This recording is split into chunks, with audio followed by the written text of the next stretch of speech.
you? Yeah. I'm good, yeah. You were European men's? Yeah. I think I saw you sitting on a board Yeah. somewhere. For around 8 days.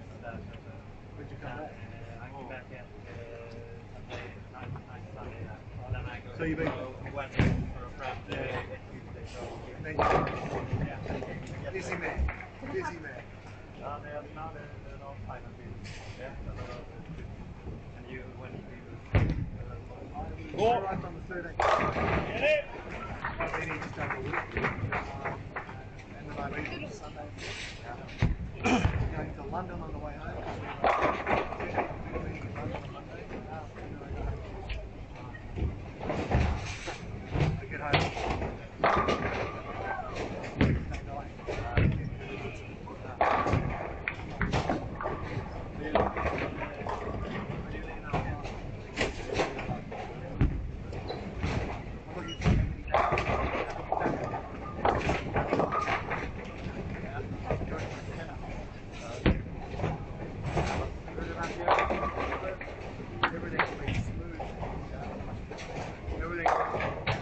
Everything's working well. Bowling set up, good sensation.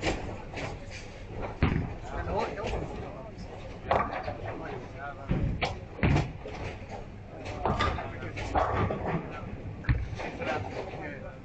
this bowling set up is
Go in there.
En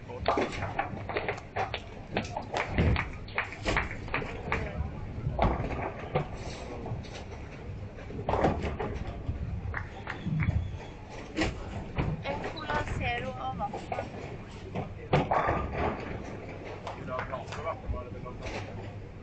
Jeg kan ta glass. Eller nei. Kanskje lettest med flaske. Han kommer på. Jeg smyger bort for det.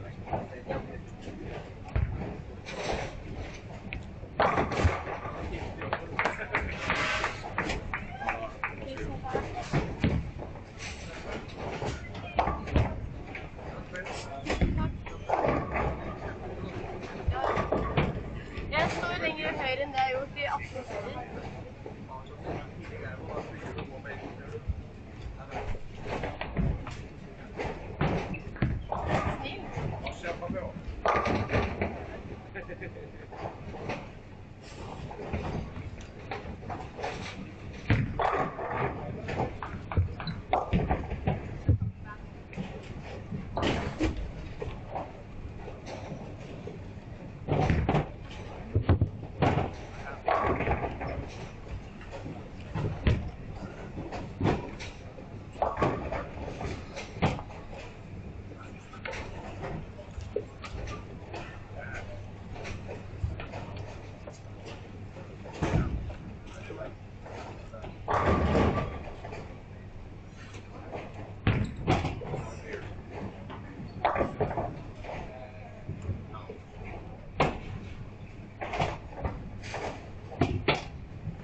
Sometimes you swing like swing you can see your 30 or win pool and everything. So that's why I was that's how they show pictures like what? No, that's actually Drive sports. Find out.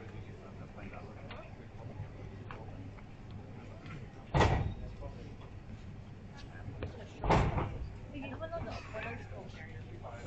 No opponent score point. No, like I want just to for you to see whether you pass or you minus.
Or maybe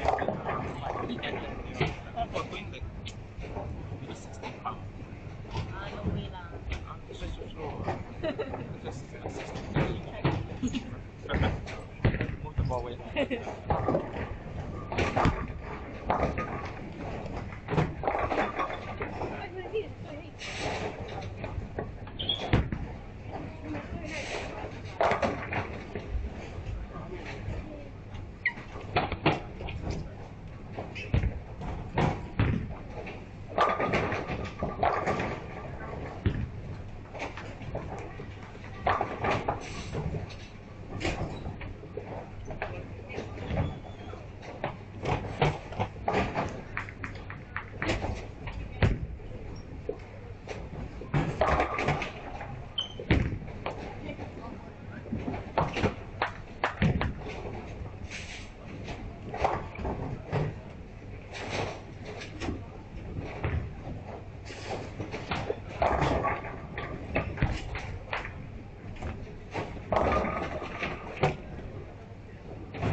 Okay, good morning everybody, especially to those in Europe.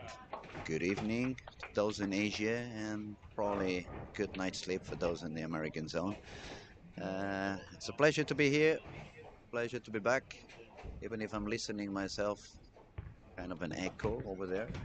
But we're gonna fix that pretty soon. Hopefully you don't listen to me twice the same way I'm listening to myself.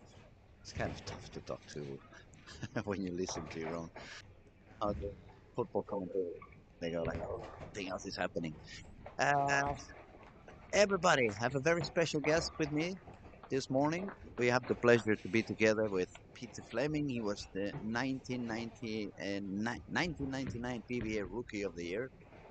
Professional bowler. He's gonna be chatting with us today. He's gonna help us do a few comments.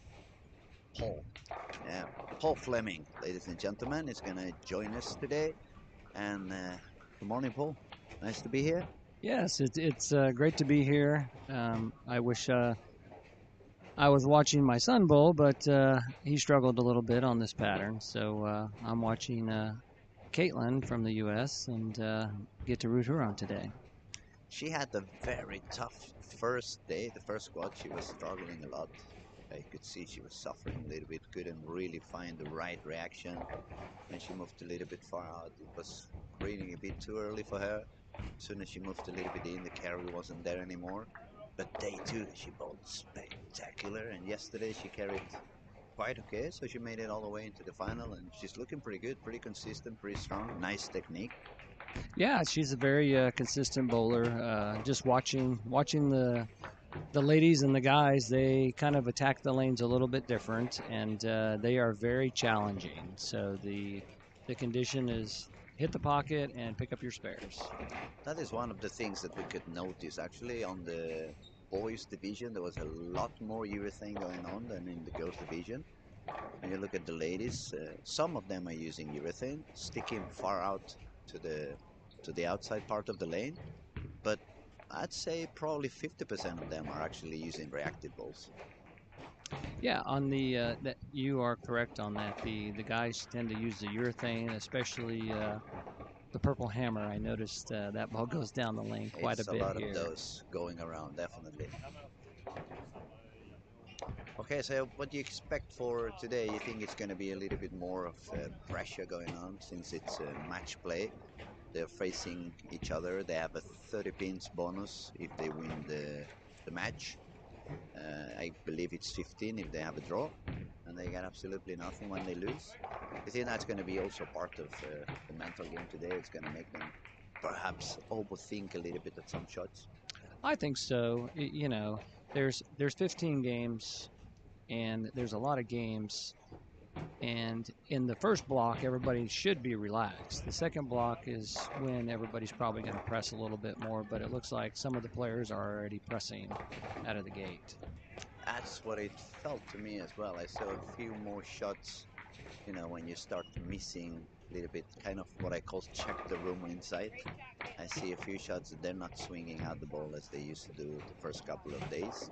And I think that's because of that little extra pressure that you want to win the game. It's hard for you to put your, we could say, your proper mental game in place. So you start thinking, okay, this is going to be very long. It's not only today, it's today and tomorrow. It's a lot of games to go, so it really doesn't matter if game one or game two doesn't really go as we wished.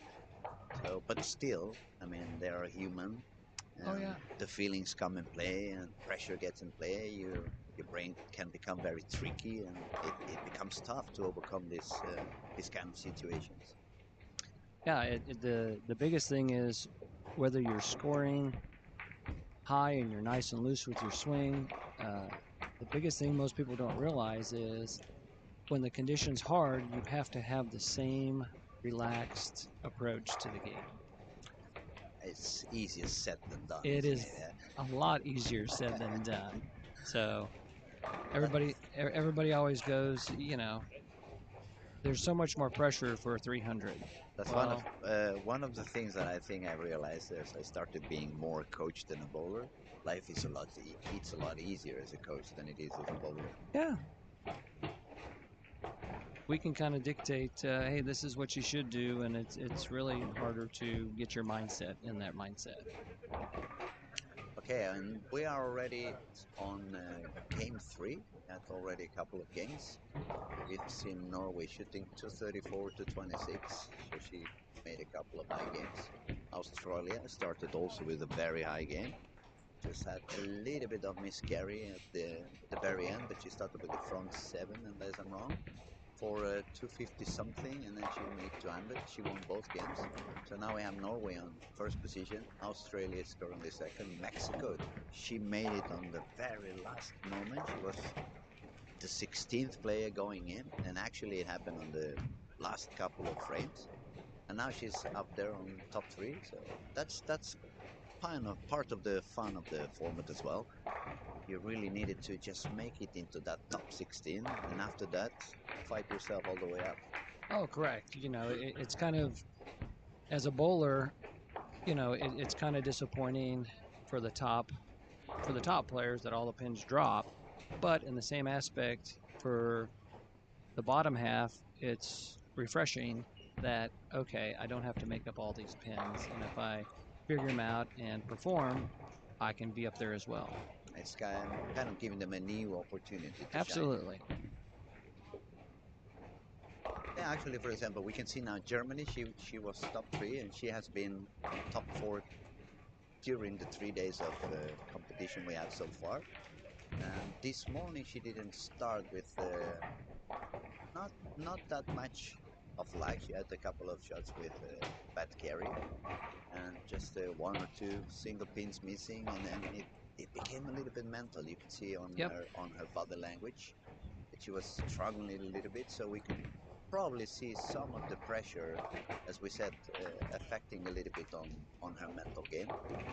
Now she's working on a double and a few spares, so she seems to be waking up, probably we could call it that way. But we see a lot of strikes going on. We see Jenny is already Norway. She's got a double, 9 spare, and another 5 in a row. Yes. We see Jessica from England. She's got 4 in a row. And let me see. Some more strikes for Stella, also from Finland. She started with the front 4. We've got Costa Rica. She seems to be bowling on her own league as well. She's got an amazing technique, doesn't she? She throws the ball extremely well. It's a lot of talent out there, guys. It's I mean, this new generation, they really know what to do with the balls, and they really know how to give some speed to the ball, give some reps to the ball, and well, it's a little bit also a matter of repetition and accuracy, of course, but they seem to be very comfortable with their coaches. Seems to be a good chemistry between all of them. Yes. So we have, it's going to be a pretty interesting final. You can expect a lot of high scoring again today. I think so. You know, I think the players started to settle down game 3. If you look across the board, there's not a whole lot of opens, and I think they're finally getting settled in.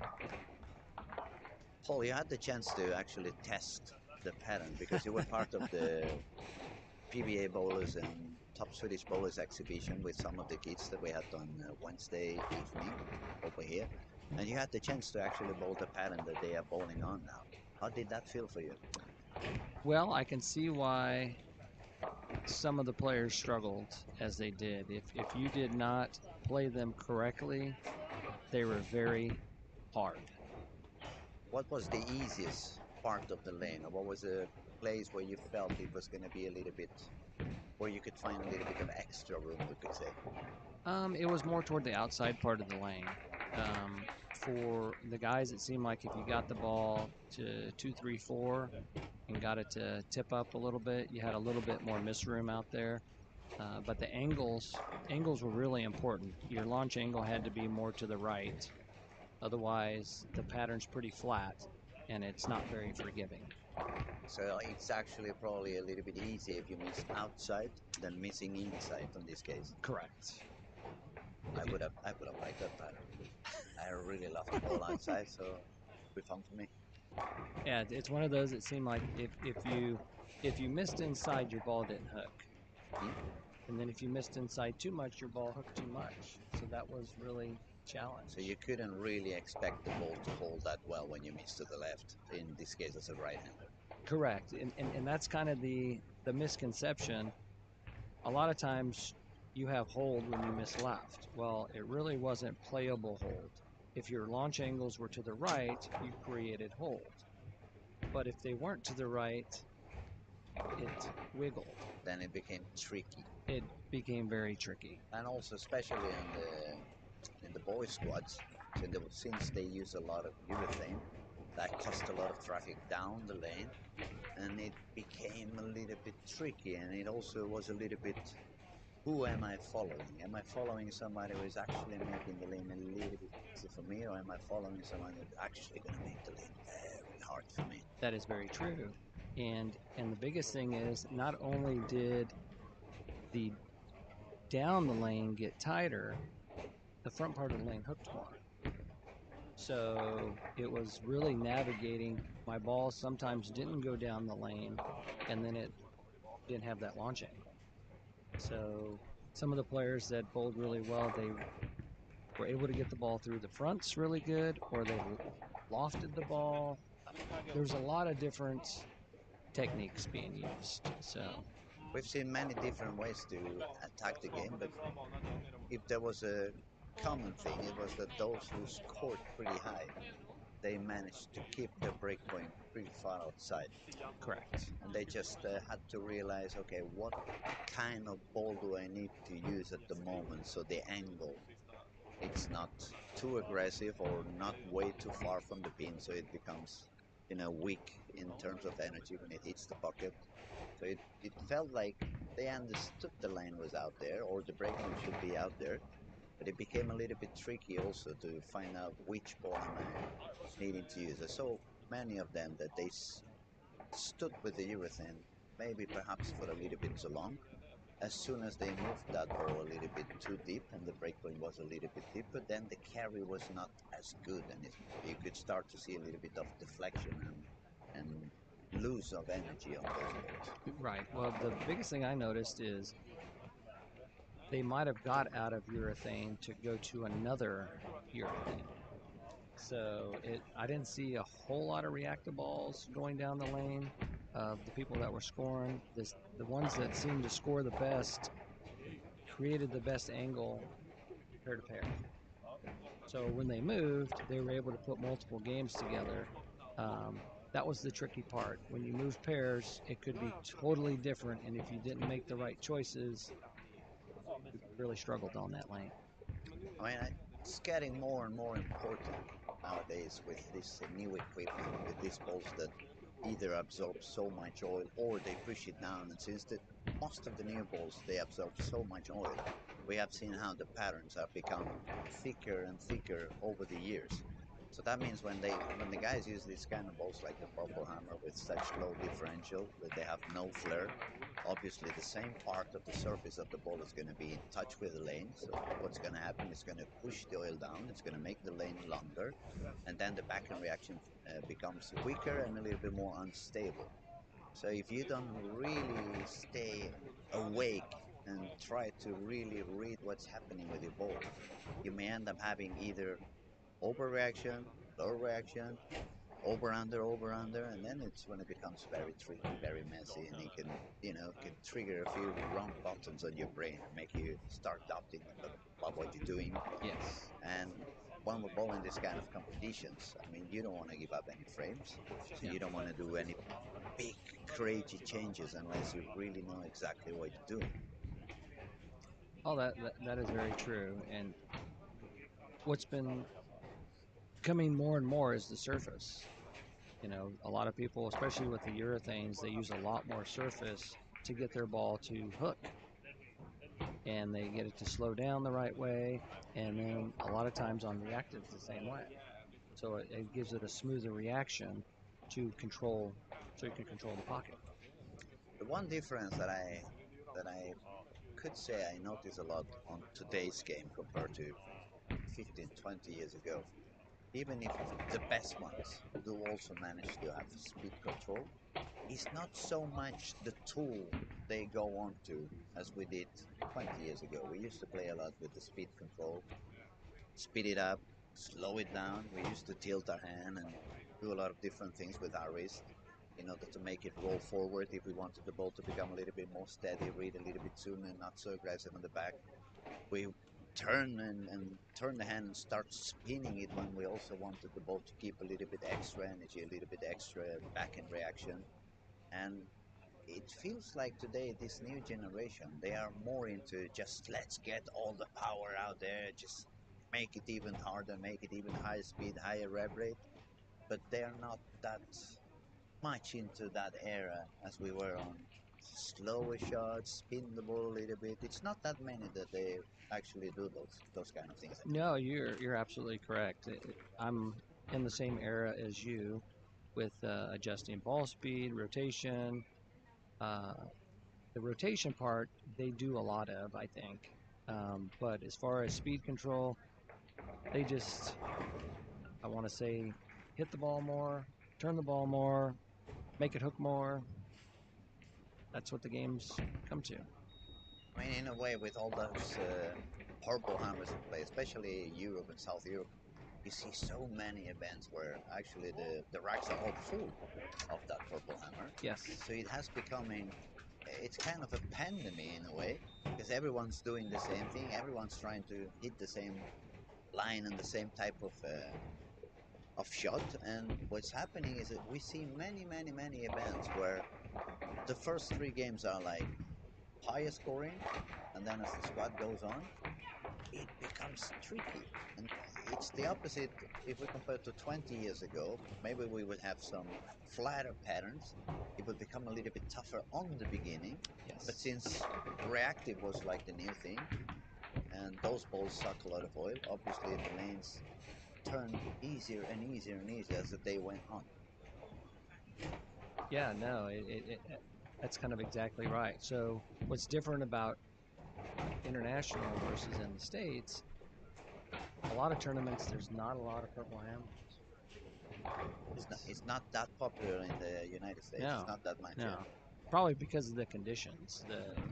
And don't get me wrong, when it's a shorter pattern, the urethanes come out. I agree. But a lot of times it's not used as much as it is over here. I feels like up here sometimes I joke. I think I say they take the ball to the shower. They take the ball to bed with them. It's like I'm gonna cover it. They stop putting the dog in bed and they just have the purple hammer. Yeah, yeah. It's obviously a very special ball. It is. It does generate some kind of reaction, especially when the back of the lane becomes a little bit tricky. Yes. That ball manages to come back from places that no other urethane Oh, manages correct. to come back. I kind of call that ball, it's a urethane ball, but it kind of reacts like a reactor. It's a very particular ball, indeed. I mean, I bowl for Storm, I've been bowling for Storm for the last 10, 15 years, so obviously I've never thrown purple hammer, but I have eyes, so I can see what it does. And I'm going to give you an example. A couple of years ago, 3 years ago, I was bowling a tournament, big event up in the north of Sweden, and I was bowling with a guy who was a little bit lower level than me, a little bit less rev rate than I had, a little bit less hook overall, and by that time it was the proton physics that just came out, so it was the heavy oil ball. Yep. And during the warm-up, I more or less realized, okay, let's see where's the guy who's bowling with me, where is he standing, am I going to be able to use his area, what's going on. He was standing more or less about 5 boards to the right than I was standing on the feet, and probably shouldn't bowl about 3 or 4 boards more to the right than I was doing. That was all the way through the warm-up, and we both had the proton physics, so I had an idea of what his rev rate and hook was compared to mine. In the middle of the first game, he just went to his back and he put the purple hammer in play. And I still today don't understand how that happened. But that guy suddenly was 10 boards to the left than I was, using a purple hammer. And for me it was like, what is happening with that ball? How can that ball hold a lot more than my heavy oil reactive? That was kind of, okay, something new. I mean, that guy had maybe 250, 300 reps, 100 reps, more or less than I did. And he would hook the lane, and I was like, man, he can hook that ball. Yeah, that is definitely a special ball. So. It makes me understand why these kids that bowl two hands and they have such a high speed shot. That ball's gonna read no matter what. That ball's Correct. gonna come back no matter what. And what I'm afraid of is what's gonna happen if one day they suddenly decide, okay, enough of the purple hammer. We just discovered that for whatever the reason, after a few months it becomes a little bit softer than it should be, or I'm not saying that that's the case, but let's say that became the case or something similar to that, that they decide, okay, now this ball is out of play. What's going to happen with all those thousands of bowlers that only use that ball? Right. Well, I think, I don't know if the rules are the same over here. They did away with weight holds. They do the same over here. Extra holds? The extra holds. But they're forbidden now. Yes. So international's the same way. Mm. So, but they had a year, 18 months that you had to do that. So like in 2020, you have until the end of 2021 to make that. I think if it happens, it's maybe going to be along that same way. And it's probably going to be all Europe. If they eliminate it, okay, by 2028, you're not able to throw urethane. So start making and people will hang on to it until they can't. Yeah, for us last on the very last day of the very last shot on the house league or whatever it is. Yep. Yeah. Okay, shall we see a little bit what's going on? We have right now Norway is in the top with 3 games won, 3 out of 3. So she's got 90 pins of bonus. Plus she's shot 234, 226, 258. So with the bonus, that puts her up with 808 in 3 games, 239.3 average. She's currently leading the event. We have Denmark back on top. She seems to feel herself very comfortable on the lane. She has been up there all week she's long. had a very good reaction. Keeps the ball in play really well. She's very consistent. Yes. She has a very nice technique. Yep. Smooth. She doesn't overdo anything. Love the balance. She's also quite tall, long arm. So very you can tall. see she makes things look so simple, and Yep. it looks pretty good, pretty strong. Then on the 3rd position we have Australia. She seems to feel very comfortable today. Very good reaction. She's using reactive, standing outside. I believe she's making a shot now in lane 14. There we go, around 7 board, maybe swinging out to the 5. This one didn't hook as much, but she seems to feel a lot more comfortable than she was the first couple of days. Then we have, let's see, Mexico, still number 4 at the moment. She's also, Ivana, she's also bowling pretty much that area around the 6-7 board, parallel shot, not swinging it much outside, but she feels comfortable in there as well. Then we've got England. She's been using the purple hammer all the time. She grips it a little bit more. Not that much speed as we could find on Australia or Mexico, just a little bit smoother. But she's using the purple hammer, standing outside as well. I didn't say about Norway, but Norway has also been using the purple hammer far to the right. She's probably the one bowling further outside. And then we have Colombia. She bowls for Storm, so she's the one that for sure is not using any purple hammer at all. Yeah. She's been bowling reactive all week. She had a couple of struggling moments, probably due to all that urethane traffic. Since she's not having any purple hammer with her, she's gonna have to fight it, but she's managing to do quite okay. 7th position, we have already United States. She started with a little bit low game, but then she seemed to feel back on track. 216 to 12 on game 2 and game 3. She got the bonus on both of those games. And then in 8th position at the moment, we have the local. We have Maya from Sweden. The top 8, it's on 205 average, 645 with the bonus, so that's 215 with the bonus. And right after that, we got Singapore, Finland, Croatia, Malaysia, Thailand, Germany. No, sorry, that was Costa Rica. Costa Rica, excuse me. 12 is Malaysia, 13 is Thailand, 14th is Germany, Croatia is 15th, and Ireland is at 16th place at the moment. We can see a little bit of pressure going on, but slowly getting better as we see more strikes on the scoring than we have seen in the first couple of games. Well, you see Costa Rica, Lena has a strike spare and looks like 6-back. 5 in a row. 5 in a row on lane 5 and 6. She seems to be finding the spot. I saw her using the reactive a little bit sooner than she did the first couple of days. Okay. She switched to the reactive a little bit sooner. Not sure if the lanes feel a little bit different today since it's a little bit less bowlers also. Only one player per game. Even the warm-up was a little bit shorter in terms of frames because it was only one bowler per lane. Right. And also the weather compared to yesterday, it's a little bit warmer, it's a little bit more sunny. But maybe that changed a little bit the plan they had from the beginning. But she's looking very consistent again and pretty strong. Now she's just made the 6th one in a row.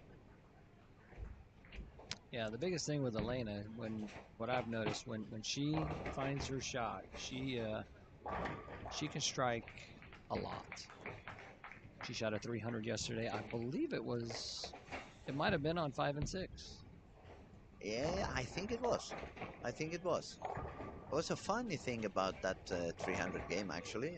I spoke to her coach this morning, and he explained to me that she really didn't care about the 300 game. Actually, when after she got the 10th strike, she asked the coach, "Shall I try something now?" So, and he said, "But you're going for 300." And she says, "I don't care. I don't really care for the attention. Maybe it's better if we just try something for the next game." Right.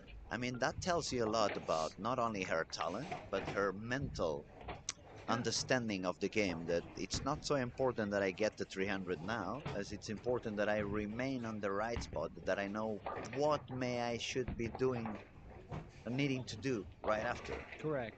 Now, did you hear what she did? I don't think she moved in the 11th, but she moved in the 12th. She ended up moving on the 12th shot and tried. And then she struck. So from the spectator's view, it looked like she didn't do anything different, but from what I heard the coaches say, well, we saw you. She moved a little bit just to make sure, see that it was going to be the right move right Correct. after. So she was willing to give up a 300 game on a World Cup, which is something you can explain for the rest of your life. Absolutely. And she was willing to give that up in order to make sure she's on the right spot for what's coming right after. Correct. Even knowing that she's going to be starting from 0 today. Correct. So yeah, I think she is I haven't talked to her, but she looks like a very confident young lady. She's very confident, but I also must say she's very humble. I had the opportunity to do 3 interviews with her already during the week, and she's super humble. She measures every word she's gonna say. She wants to make sure she doesn't say anything that she shouldn't say, and that tells a lot also of her brain and the way the brain is working for her. Well, isn't she won last year? I have no idea. What I can tell you is that she's striking over and over again. She's already having 8 in a row, I think. Yeah, she's gonna pole vault. She's got 7 in a row. She's going for the 280 game if she strikes out. Plus 30 pins bonus. Plus 30. She's gonna make even more than she did yesterday. She's going to. She's gonna skyrocket. take 310 this time. Yep.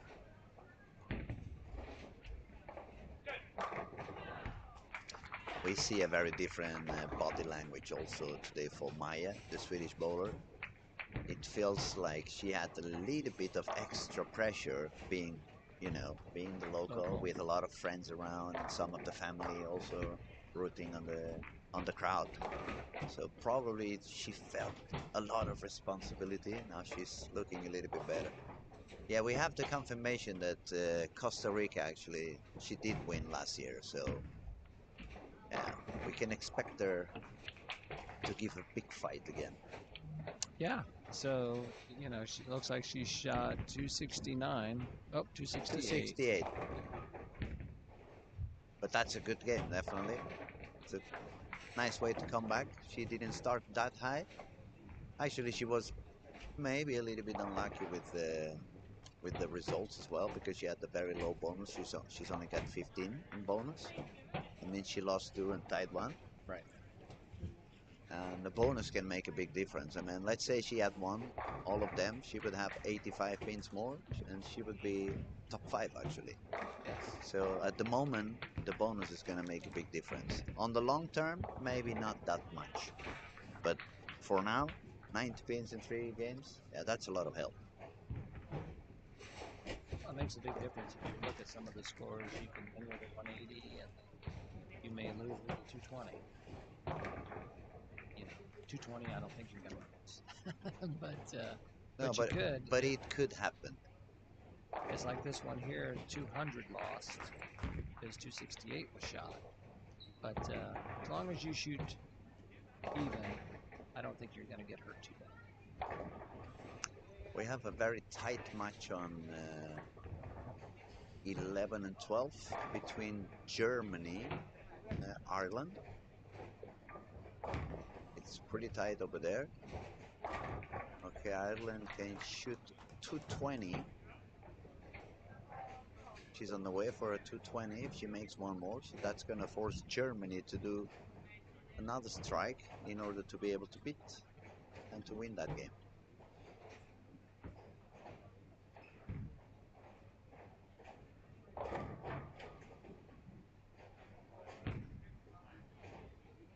That was a very good strike, actually. When you have to strike and you throw something like that, yes, that's going to pump up her confidence back to the top again. I mean, she has been bowling very good the whole week, very consistent. Germany was a bit surprising to see her struggling a little bit in the first couple of games, missing some spares, and well, she was pretty consistent on sparing as well. Right. So it probably had to do a little bit, as we said, with the pressure of, oh, now it's top 16, now every game it's bonus and I have to. And if there's something I learned during the years as a bowler is that anytime you put your mind on the I have to, it never works. No. It's a lot better to say, I can do it, I want to do it, I've done it before, so why shouldn't I? But never tell yourself, I have to. That's going to put your mind in a very tricky spot. Oh, it's a tie actually. She left a 10 pin, so it's 220 against 220. Unless I'm wrong. Let's see. Be 220, 220, right? Yeah, 220, 220. It's a tie. That's a good tie. You gotta be upset though when you make the first 2 and you make a good 12 frame and you get that solid 10. Especially getting a solid with a urethane ball. Yes. But it is what it is. We see United States also managed to win her game, 224 against 192. That's going to be a nice bonus for her. And let's see. Australia slowed down a little bit, 183. She lost to Mexico, who had 194. And then Jenny, She won Norway, again. she won again with 212. So she's going to make a lot of pins and bonus at the moment. We are pretty soon going to give you an update as soon as the scores are up on the wall. They're up. Everything is up there already. Okay, so number 1 now with bonus is Norway, 1,050 for 4 games. As we said, those bonuses are. She's gonna be very happy about it, very pleased. Denmark sitting comfy on the 2nd place with 946. She also has 120 on bonus. She's won four of the games. Then we have Mexico. She also won the 4 games, so she is on 916. Then we have Australia with 2 wins, 2 losses. That's 60 pins. 901. And then Costa Rica, she made it all the way up to 5th place after this last game of 268 plus the bonus. United States also 6th place. Then we got England and Singapore is currently on the 8th place. It's pretty tight also from the 6th place till the 10th place. It's only 20 pins, so. But it's a very long day to go. Yes. Plus tomorrow. So you guys need to stay awake, keep on watching. If you have any questions, I mean, we have a PBA bowler over here. We can ask him whatever you guys want. If you have some questions about technique or mental game, bowling balls, whatever you guys want to ask, just feel free to pop up your questions.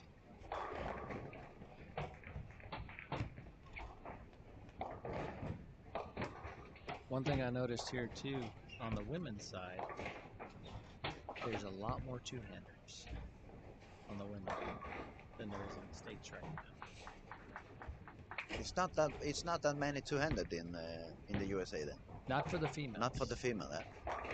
There's becoming some, but not yet as many. Not like what I've seen here. And these may be the top females from all the countries, and that makes it a little bit different. But there's just a handful.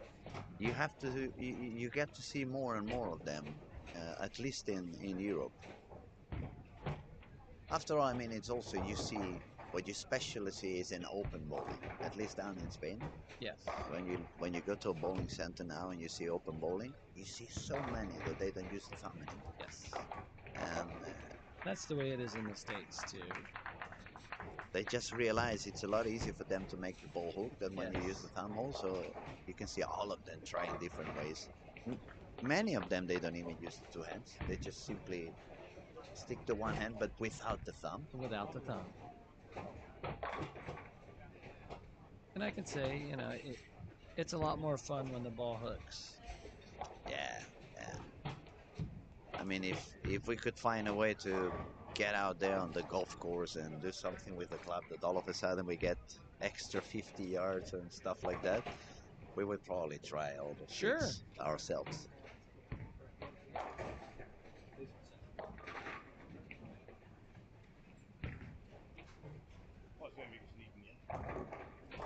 Okay, so far we don't see that many people bowling deep on the lane. I think the one that's bowling the deepest is still Costa Rica. She's somewhere around 13 on the arrows, but obviously she's sending the ball out, as we were talking, out to the friction. So she has a very consistent and strong ball motion at the back of the lane.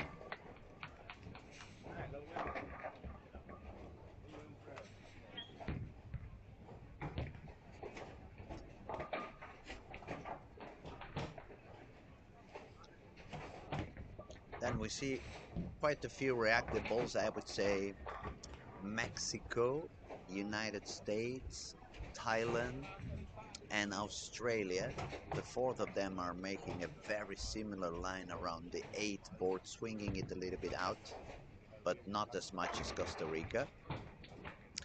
And then most of the things you see is the purple hammer, pretty far outside. Probably the one that's further out, it's still Norway, shooting around the 4th board, maybe taking it out to board 2, 3, sometimes even 1.5 on the break point. Finland is also staying pretty far outside. And Maya, I'm not sure she's using the purple hammer today. Let's see. I don't think, no, that reaction was definitely not the purple hammer. That was a reactive ball. Not sure which one, because on the screen it's not easy to see. And the older you get, the less you see. But that reaction didn't look like a urethane, right? On which one? Maya, the Swedish girl. She's bowling on lane 12, right? No, 9 and 10. She actually left 3, 6, 10, 3, 6, 9, 10, 4, 7, and that usually is not something you leave with a reactive unless you have a lot of reps.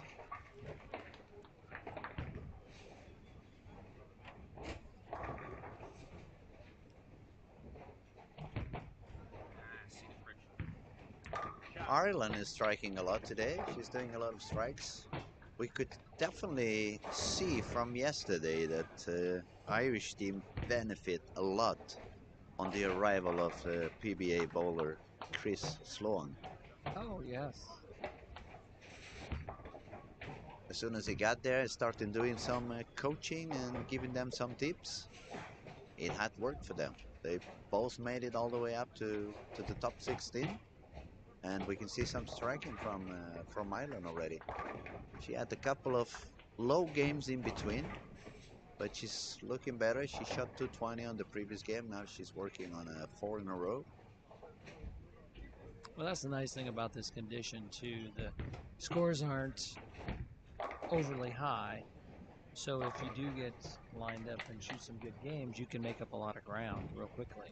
So, which is always nice. Yeah, we see Costa Rica on lane 7. That went even a little bit too far outside, made the ball overhooked. Yep. Not a lot of the girls have that reaction where if you miss too far right, it overhooks. Or Costa Rica, She's got that grip on the hand. yeah. I mean, I love the very speed approach she's got on the legs.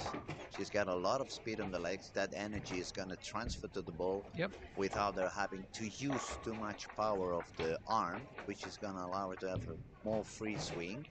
That is always a good help for you to become a little bit more consistent and hit your target more often. But not only that, by getting to the foul line that quickly, we could see if we could see it from the side and stop it. That would show us a very good timing. No way she's early at all. She's got all the body already there before the ball reaches the foul line. And that also is going to give her that extra balance and extra comfort whenever she wants to grip the ball. Yeah, she uses her legs as well as anybody in the field.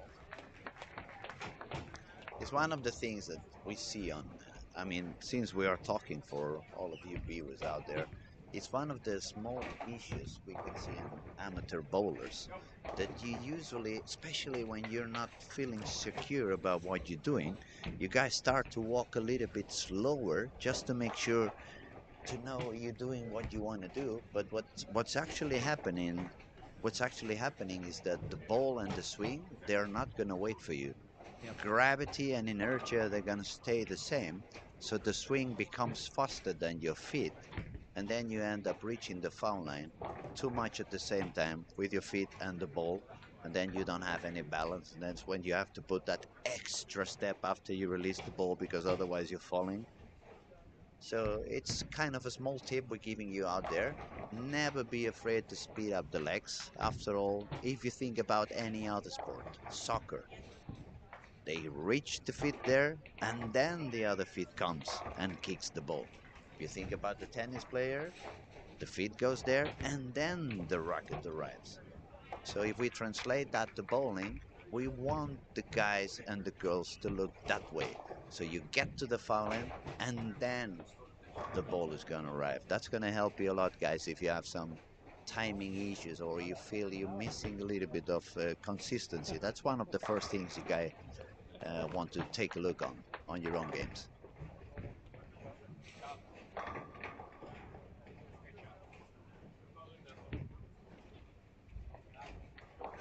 And that's how we like to do things up here in Sweden and Helsingborg, especially Olympia Bowling Alley. We want to make everybody happy, so we even do some online coaching for free for everybody out there. Tips are always good. So biggest thing is, I think everywhere, everybody always thinks you have to throw strikes. And what most people don't realize is to shoot a 200 game, you need 2 strikes in a row and all the rest spares. That's going to be 200. So build the frames is so important. Spares build the game. It's kind of one of those, strikes are for show, spares are for dough.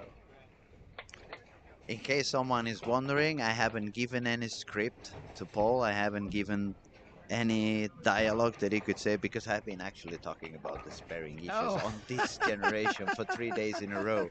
So I'm very happy that I'm not the only one talking about how many spares they give away, Oh, yes. especially on the boys squad. Yes. You see 7-8 strikes per game, easy, but Yeah. also a couple of single misses, single pins gone. Yep. And you guys, they're not missing by 1 or 2 boards. I mean, some of them, they are missing by half the lane. And it's like, how can you strike 9 out of 10 and never take the single pin, which is the easiest part of the game?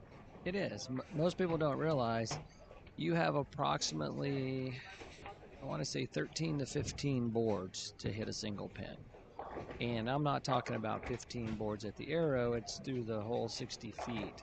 Down there on the pins. So it's one of those, that's why you see most professionals get upset when they miss a single pin because they missed it. And most of the time, speaking from my own experience, it's because I got in my own way. So I am, I want to say, an expert at getting in my own way and talking myself out of spares. And that's part of the mental aspect. And a lot of it is, I call it, you kind of get in the funk that once it's in your head, it stays there and it's tough to eliminate it. Oh yeah, oh yeah, oh yeah.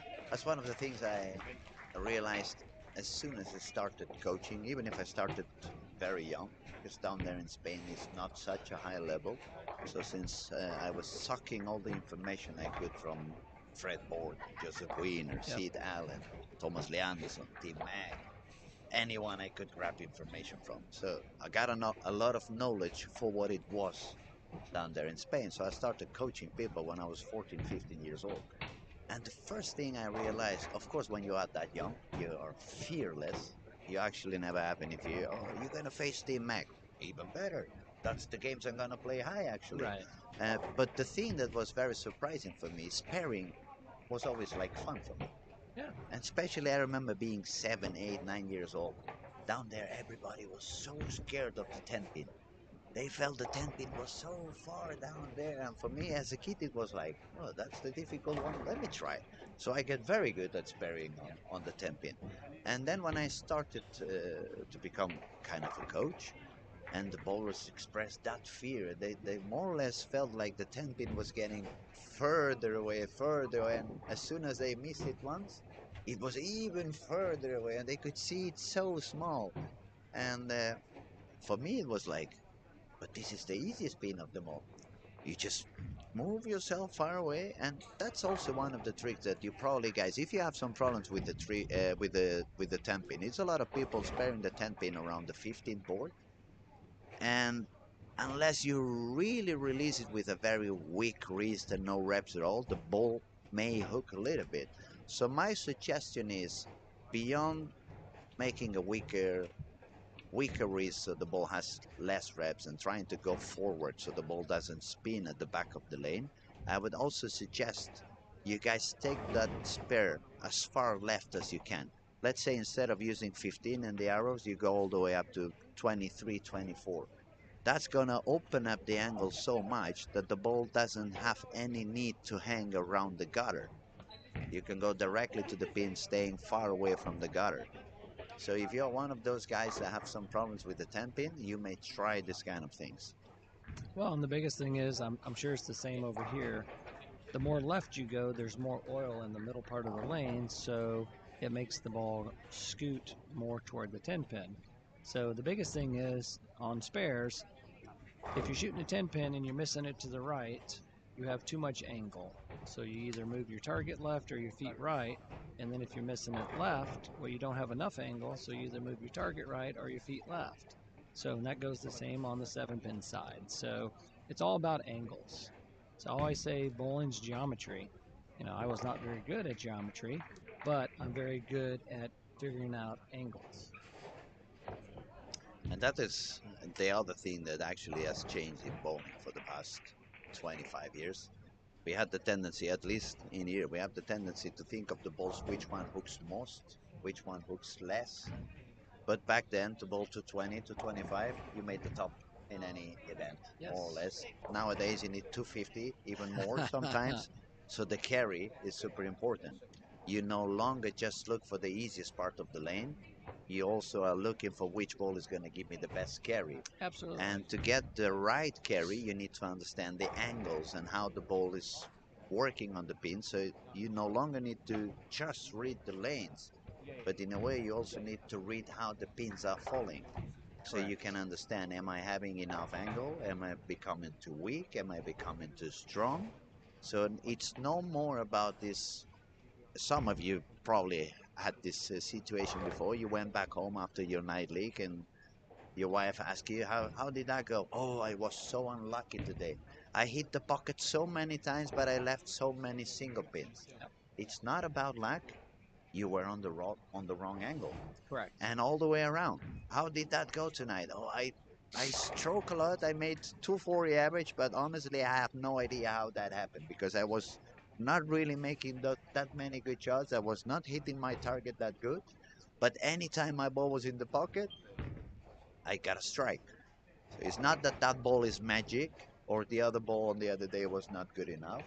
Right. It's a matter of angles. Absolutely. The biggest thing I try to coach is pay attention to how the ball goes through the pins. Everybody's under the impression when you leave a 10 pin, will my ball hit too high? I said, no, it's actually the opposite.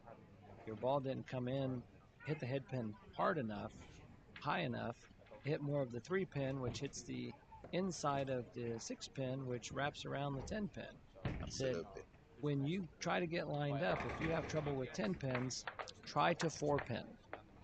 If you 4 pin, you hit too much of the head pin, and then you make the adjustment, and then you have more of the correct angle getting the ball to go through the pins. The other thing is pay attention to where the ball hits the 8 or the 9. So ideally, an ideal strike is splitting the 8-9 every time. If you split the 8-9, I believe it's pretty close to 100% strike percentage. So as you can see, guys, we're trying to give you as many tools as we can so you can go out there and test them on your own when you're bowling on the league, when you're practicing, whatever you guys are doing. And it's for the benefit of the whole world. I mean, after all, these kind of events like we are having now, we're hosting here in Sweden, it's for the promoting of the sport. We Absolutely. want the new generations to feel comfortable. We want them to have a memory for the rest of their lives. And also, for those of you who are crazy enough about bowling to be watching early in the morning or even late at night, depending on which zone area you are now. I mean, we know you love the game, and we also love the game. So we Yes. really like to, you know, share as much as we can with you guys so we can help you develop your own game as well and have fun with it. We have one commentator asked, who's commentating? Oh, well, this is Luis Montfort from Barcelona, Storm staff player, and we also have the pleasure to have Paul Fleming, 1999 PBA Rookie of the Year. Unbelievable good bowler, super beautiful style, and Also a Storm staffer and from Fort Worth, Texas. but you see how polite we are. We are both bowling for Storm, and we say nothing wrong about the Purple Hammer. Yeah, it's a unique bowling ball, and you know, But since we talk about urethane for a moment, let me tell you, I was so happy when the IQ 78 came out. That ball ignited my brain in a way that no ball has done for maybe 15 years because I took a big break.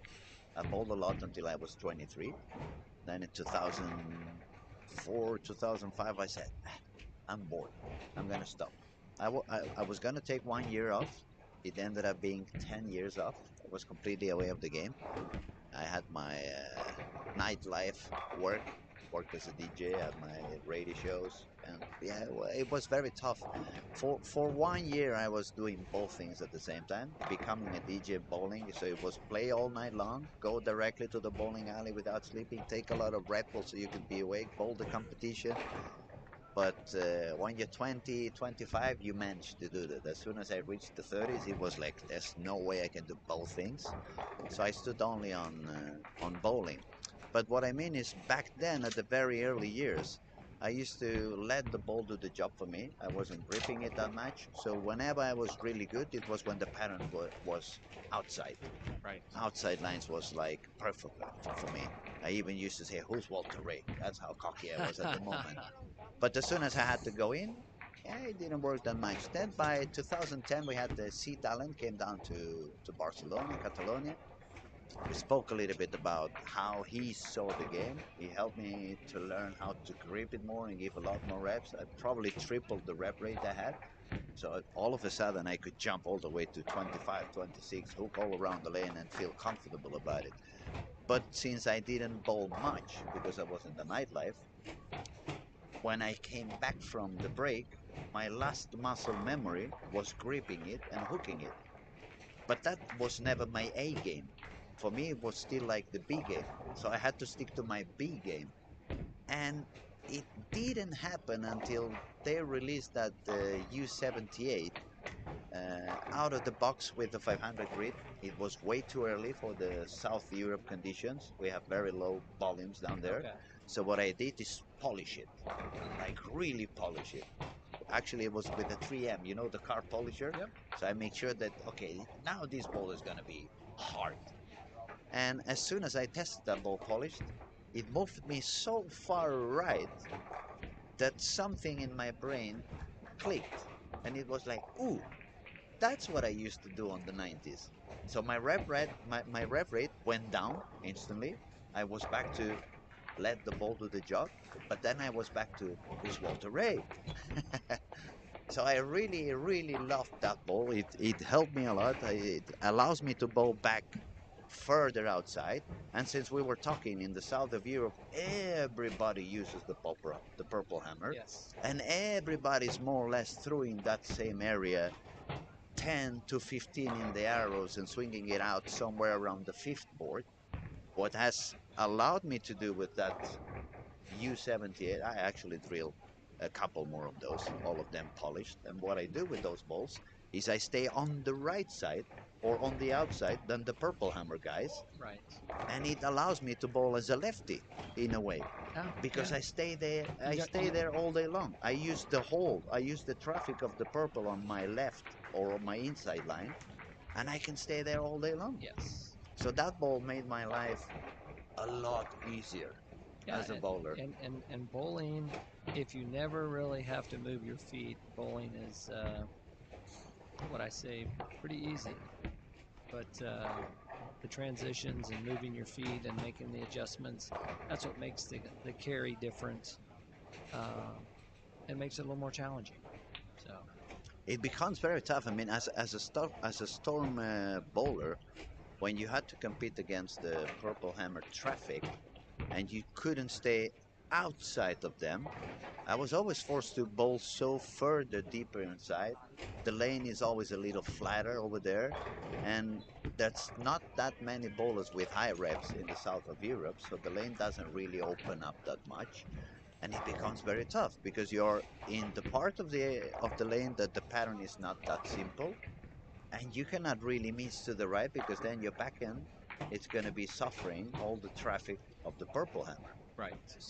So when that IQ78 came out, all of a sudden was like, okay, I no longer need to be on the tough part of the lane. Now I can really go to where they put those blocks outside because they use those huge ratios on most of the events and use the purple hammer as a hold, not as a killer. That is true. That's true. So as you can see, guys, there's a lot of stuff you can do actually as a bowler. You can go in, you can go out, you can speed it up, you can slow it down, you can go forward, you can go around it, you can cup the ball more, you can cup the ball a little bit less. The fun thing is that why not learn to do as many things as you can? It's perfect to have an A game, but if you're able to do more stuff, you can save and compete in a lot more conditions. Well, and to that point, kind of what we were talking about before, back in going back in time here, in the 80s and the 90s, you had to make a lot of adjustments like that. And then one thing that I go back to that you see a lot of kids today this is just the way they throw the ball. If you throw the ball a certain way, you want to throw the ball the way you throw the ball, you're going to score the best. But if that's not working, then you have other tools that you can add and at least make cuts and perform at a higher level. So that's one thing for myself. I'm going back to how I used to throw the ball, which was I was a straighter player. And more of what I used to do, and then I need to become more efficient at that again. And I think my success will hopefully translate into some wins. So, because today, if we are honest, the thing that we can see today, especially, or I should say only on the two-handers, because with a thumb in it's very difficult to accomplish that, is that the variable we start to see in some of the young kids is that they either hook it one way or they just suddenly go back up and use the other side of the lane. correct. So it's like probably they don't do as many things as we did back then, Right. but the two things they do, they really complement each other in a very specific and unique way. Yes. And the good thing on where I compete on the senior tour, Belmonte is probably one of the oldest two-handers, and he's only 40. So Yeah. there's not a whole lot of, I guess you'd say, high rev senior players. So not yet, anyways. So What we could say, Robert Smith, perhaps. Robert Smith just started competing again. Amleto, perhaps. And Leto, Time Chris to time. Barnes. Probably the highest rev rate that just came out is Tom Daugherty. Yeah, Tom as well. And he's a no-thumber, not necessarily a two-hander. And then there's Ricky Schishler. He converted a couple years ago, but he's a 60-year-old. So he's got a higher rev rate, but not like the kids. What is Walter Ray doing on the senior? Is he bowling one hand or two hands? He's a combination sometimes. He still does. So, Both, yeah. But I think he just, I think at the U.S. Open he injured his shoulder.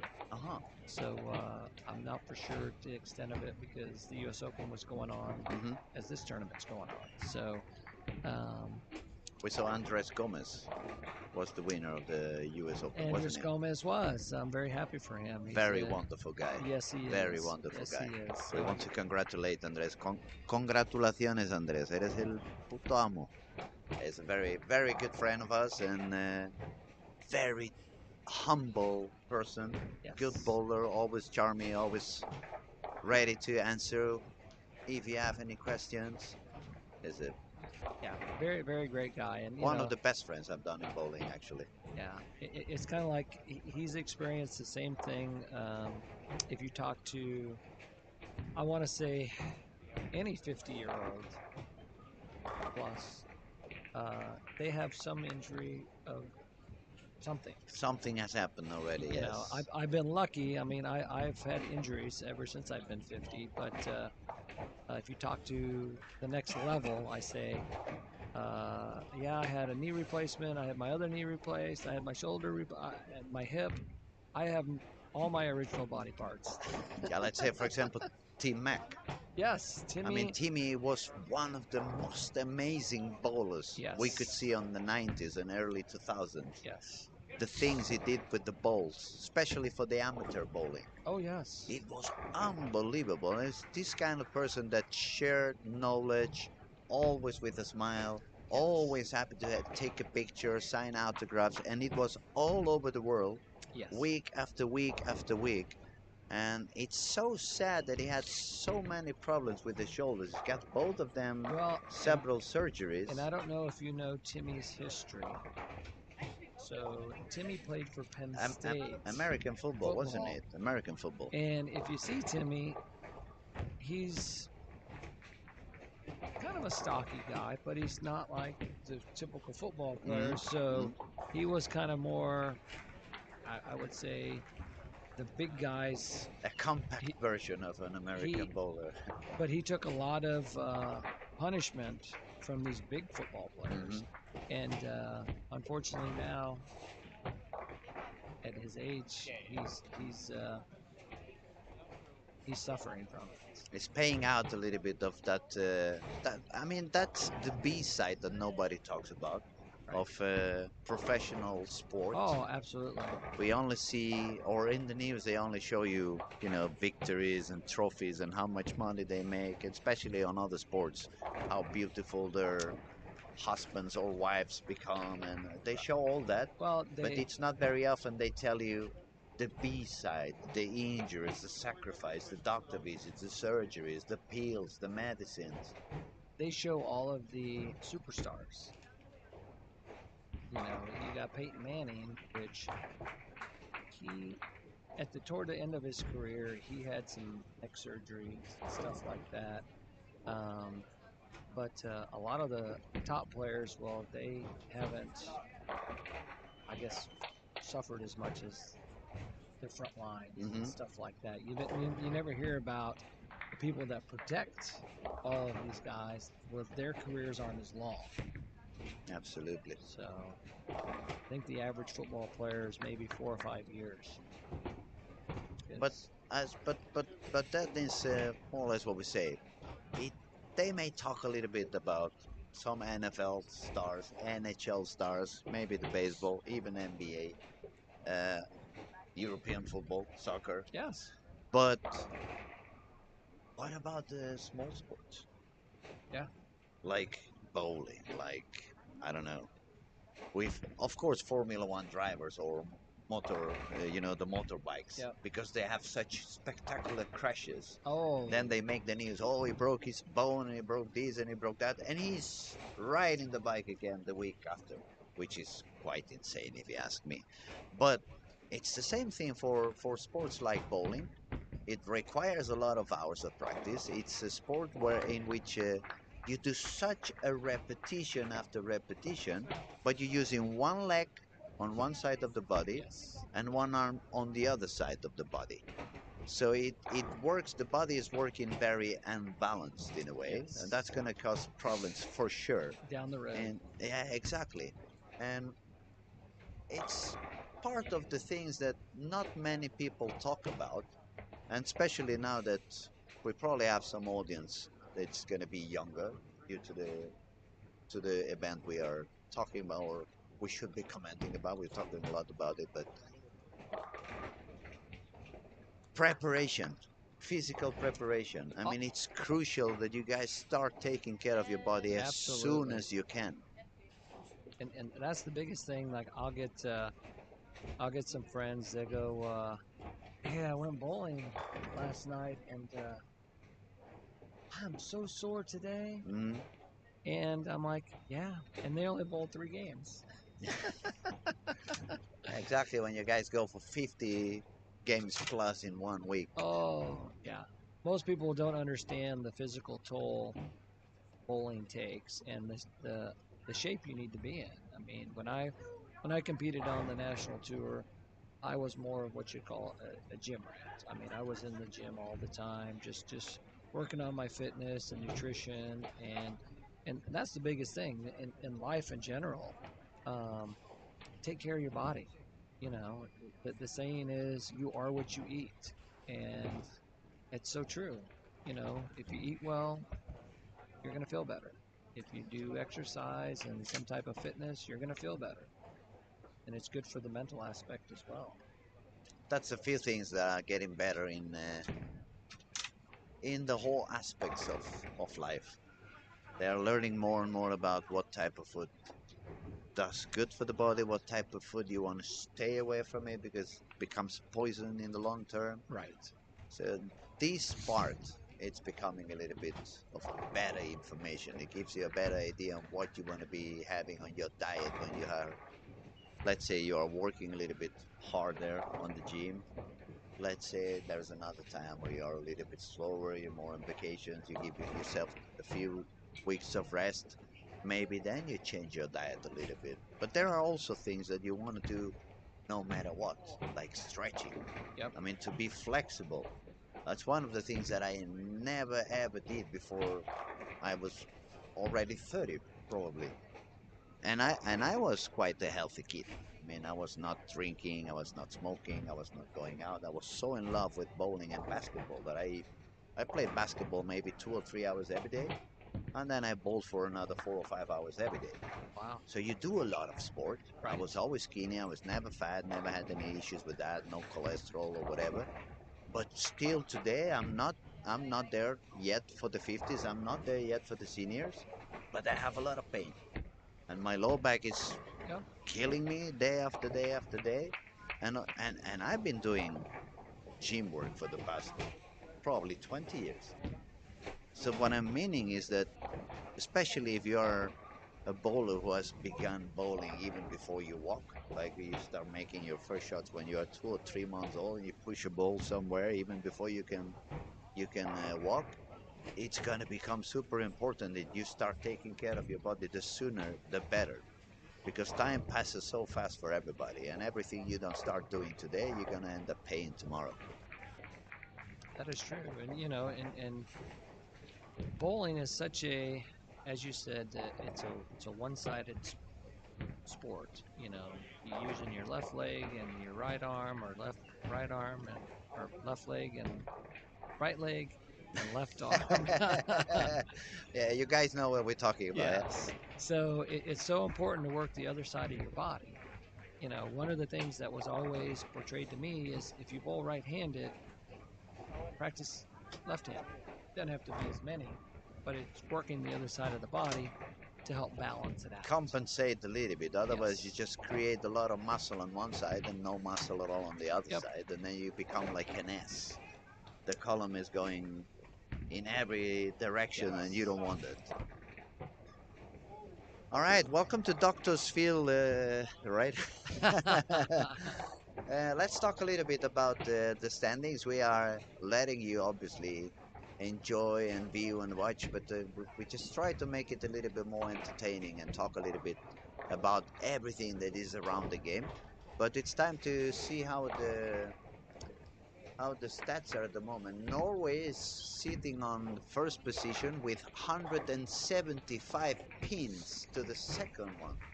She's bowling really high today. She shot 234, 226, 258, 212, 247, and 244. And she's won every single game, so that means 6 out of 6, 180 pins bonus, and that puts her with 1601 after 6 games. That's a lot. That's a lot. Then on the second position we have Denmark. She's still bowling pretty comfortable, we could say. She's got games of 225, 182, 224, 195, 214 and 236. She's won 5 out of 6, so she's got 150 in bonus, and the total for her is 1426. Then when we drop down to the third place, it's already going down to the 1300s. That's going to be England. She's won, let me see, she's won 4. So she's got 120 in bonus, and her games at the moment were 211, 214, 201, 192, 224, and 192 again. So she's got 1354 in total. Right below it's Singapore with 1350. Number 5 is Mexico with 1348. Number 6 is Costa Rica with 1342. Remember guys, Costa Rica started a little bit low with 195, 181, lost both of the games. Then she shot 203 for the tie. But then it looks like the lane has already opened up for her. She shot 268, 233. And amazingly, she lost on the 233 as well. So she only has 45 pins on bonus. So she has 100 pins less bonus than the 5th bowlers above her. But yet she still managed to be so tight. I mean, she's only 6 pins behind Mexico, 8 pins behind Singapore, 12 pins behind England. United States right after with 1335. She's doing quite okay as well. And Colombia It's currently on 8th position.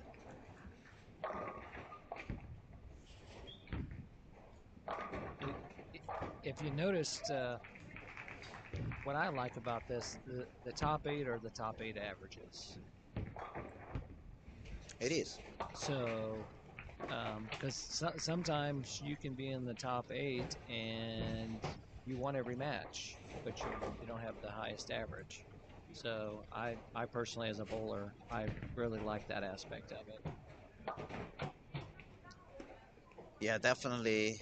As a bowler, you always feel like those who make better scoring should be the ones on the top. Well, But when you have the bonuses, obviously, it can be a little bit tricky. Maybe you find the wrong opponent at the wrong moment. well, given the Costa Rica, she lost with 233. You know, that 30 bonus, well, that really would have pole vaulted her even more. But you see, she's a 216 average. She's actually the second highest average, Indeed. but she's in 6th place. 6th place at the moment. Yeah. A lot of games left, though. If she keeps that pace up, I think she'll be in the top 3. On the long term, usually bowling tends to balance everything onto the right spot. Oh, absolutely. I mean, short formats may be a little bit tricky, but when we have so many games, you know, the saying is the cream rises to the top.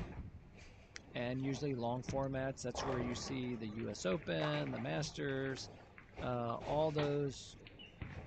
The best bowlers are usually ones at the top. that's the one to finish up there.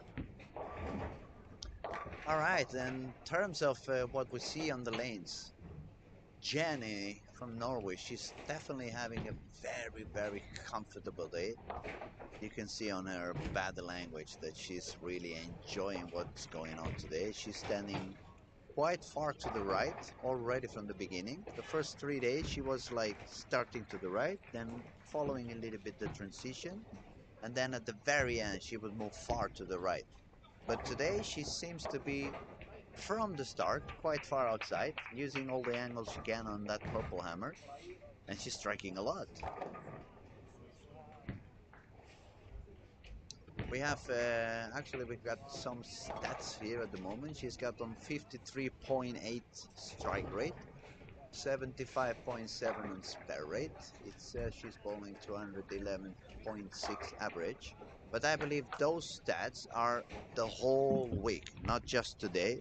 Sorry, guys, I just hit the microphone. It's the stats for the whole week. So if we were watching it just today, probably you could find out on some of these bowling apps connected on anywhere. They're not paying this time, so we're not going to say the name. Just kidding. But if you go to any of those online apps for bowling, you can see the stats she's having today. Okay, it's a lot of striking happening now. We see front 5 for Germany, then a 9 spare and strike. We see 8 in a row for Singapore, is it? Or Thailand? I don't see the flag from here. Singapore, yeah? Yeah, Singapore starts with front 8. Then we have 4 in a row, I think just 5 in a row for United States, entering the 10th frame. So she's going for a 240 game. And we see Jenny is doing okay. Costa Rica is working on a 215, 220. We see just a bit of a lower games on lane 3 and 4, but they have been a little bit tougher on the left side during the whole week, except Costa Rica. She made very high games also on that side, but both on boys and girls, we have seen a little bit more tougher moments or more suffering moments on lanes 3 to 8 than the rest of the alley. Okay, 9 in a row now for Singapore, so we're looking for maybe second 300. Beautiful, yeah, beautiful. I just don't want to jinx anything, so you know how it goes. Well, you can blame me for but that. But Jasper said yesterday, and they don't hear us from here, so hopefully it doesn't happen that we jinx them.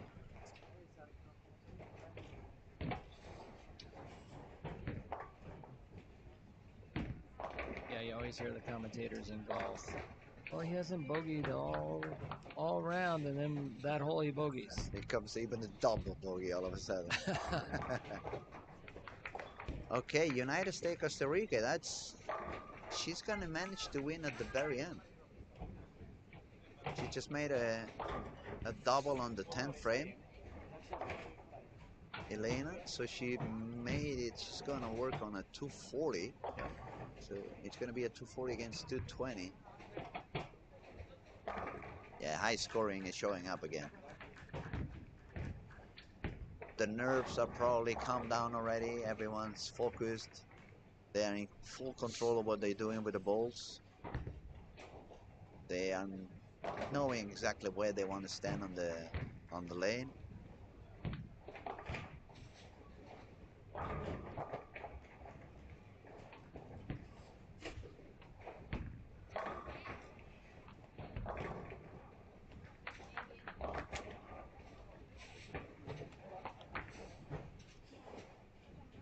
And for those of you who are not watching that specific camera, we may suggest you to go and have a look to lanes 9 and 10.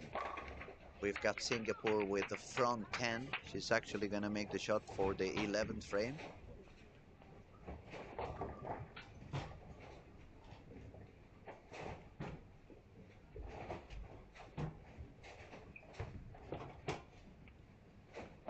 Oh, just a bit light in the pocket. She left the 7th pin, but it's still going to be a very high 289 game. It looks like Germany is going to make a pretty good move here also. She has 259 left, it looks like. Oh, she got a split. She had the split. big church. Just had the big church. She'll still get the win. She'll make up some ground. Yeah, this time she's going to be happy about those 30 pins. Yes. Just to compensate a little bit the split on the last frame.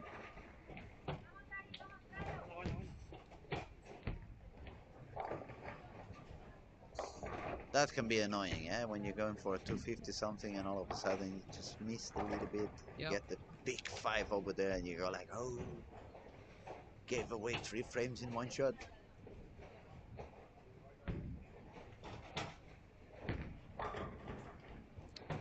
And we have another very, very interesting game on lane 17-18.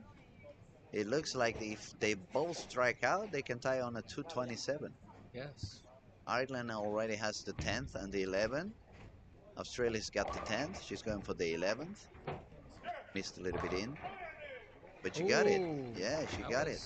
That was the hole that we were trying to find. That we said it wasn't there, but sometimes it is there. So this would be. They are completely tight at the moment, so it's more or less like a roll-off. Whoever shoots more on the 12th frame, she's gonna take the win, or it's gonna be a draw and they both take 15 pins.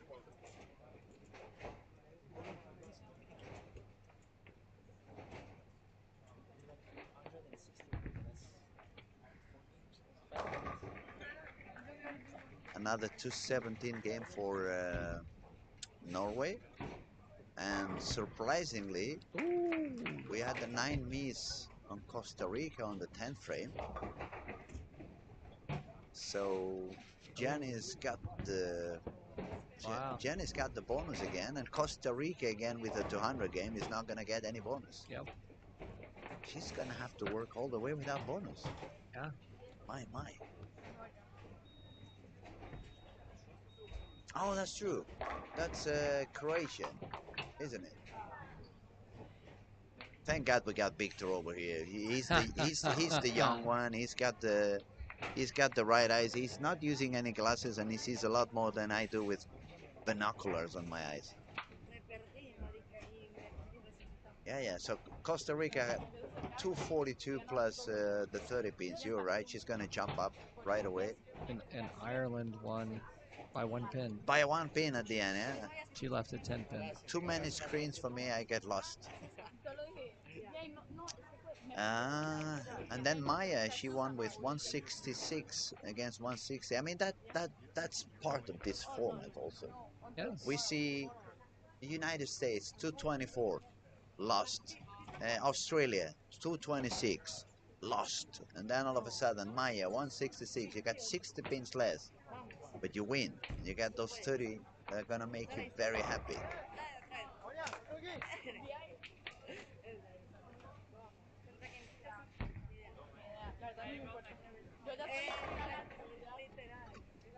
And Singapore obviously is gonna make a big jump as well after a 289 game and 30 pins of bonus. And she was actually facing England, that was at that moment on the third spot. So we have an update.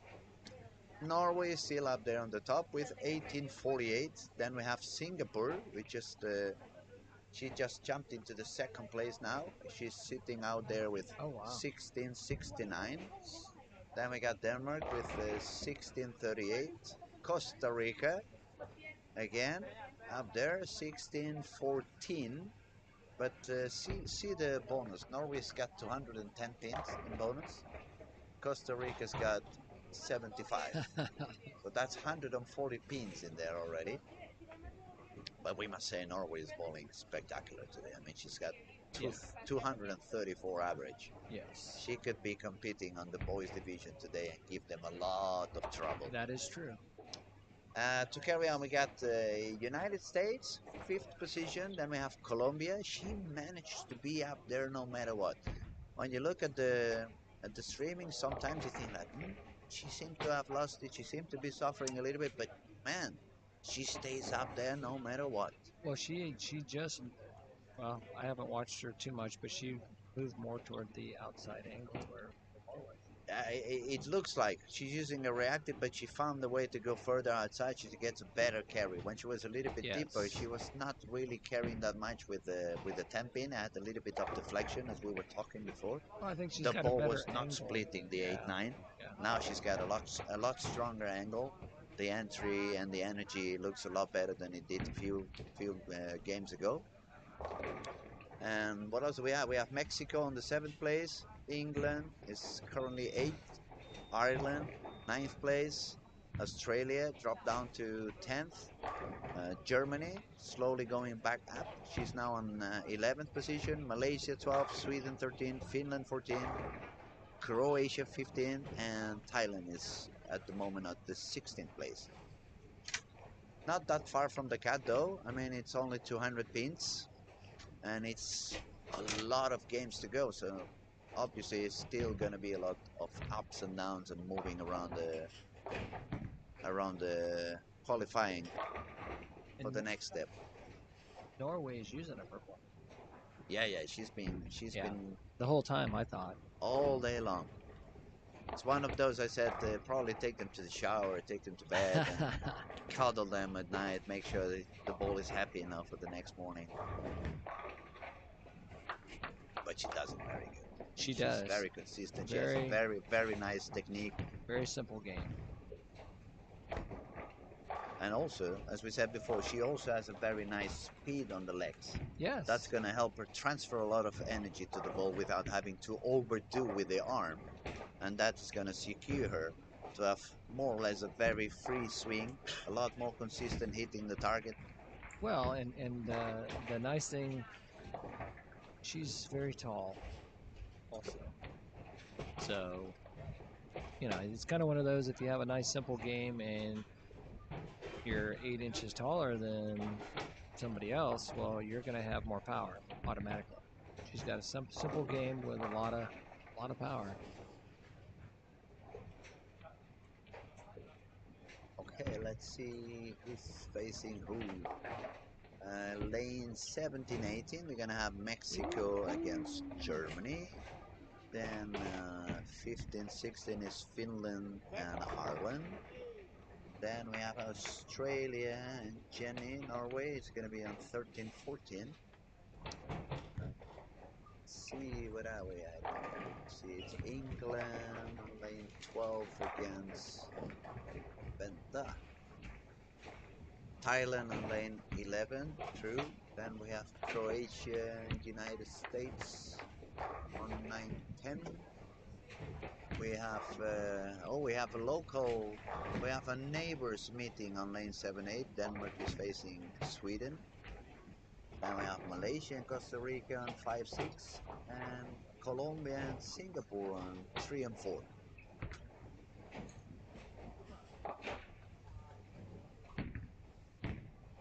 We're actually entering the last game, aren't we? 8th game right now. They are really bowling fast, ladies and gentlemen. Unbelievable. Then they complain about the girls being slow. There's no way. The boys are a lot slower than they are.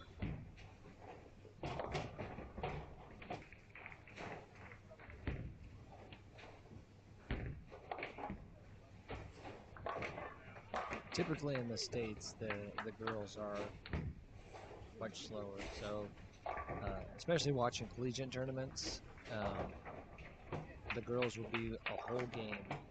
A whole game behind.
You don't have to like. I don't have to. Every day makan di. Like tama kopi. Yes, sir. No. I have nothing.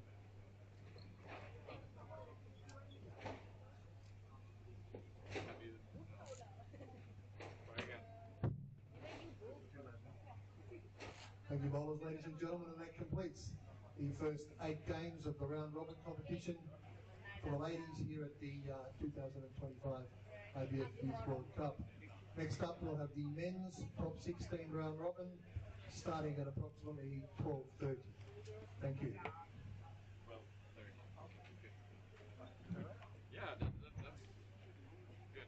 Okay with you? Yeah, I'm just want to make sure when I'm to be ready. Otherwise, I don't. Up on him, dude. And execution. Relocation. And execution. Oh well, it's 7 games to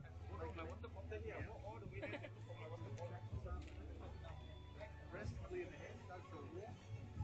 That's the plan. Whatever. Feels all out of the head. Start again.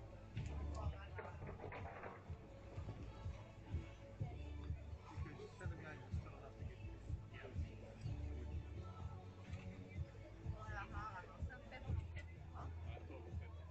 Yeah, there's enough still out there. Oh, sure.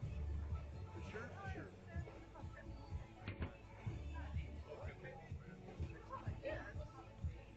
Om allting går enligt